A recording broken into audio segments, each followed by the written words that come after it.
You've probably never had a position like this on the chessboard before. This is a study by Evreinov from the year 1962. And yes, here we have this very peculiar diamond shape made up of white pawns and, well, a black pawn and a black bishop.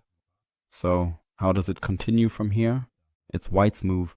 White can win the game. And feel free to pause the video and try to find the solution. You have the chance to pause the video and let's take a look at the options white has here. The first move we can look at, certainly, white takes on a6. We capture the bishop here and also threaten to promote.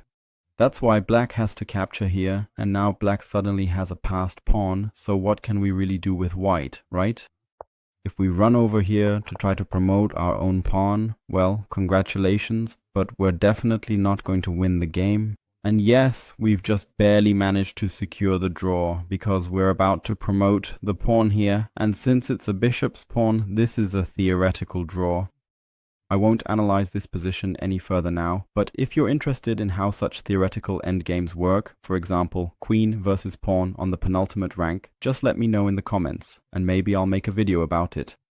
But for now, let's go back. This is the position, and yes, capturing the bishop doesn't really help much. So what happens if we capture the pawn here? Yes, we're threatening promotion here again. That's why the bishop will capture, and yeah, right? Pushing the pawn forward right away doesn't achieve anything.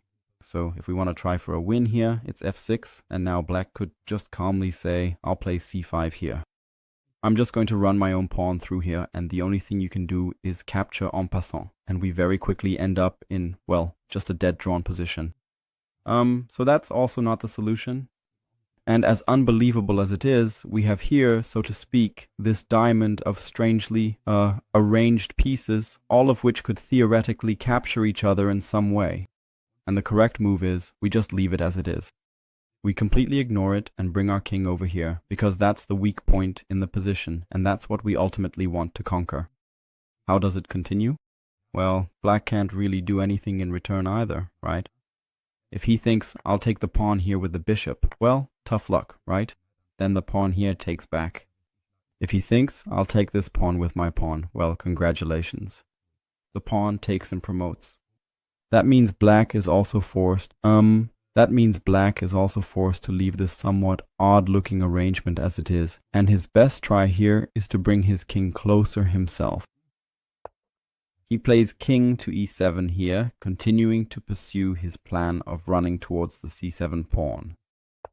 King to e4 and king to e8 secures the win.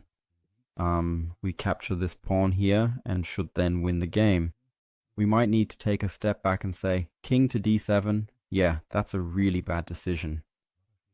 Bishop takes b5 and then this pawn is pinned. So, a stupid situation. We definitely want to avoid that. That's why king to d8. We attack the pawn and yeah, now black can't really do much anymore.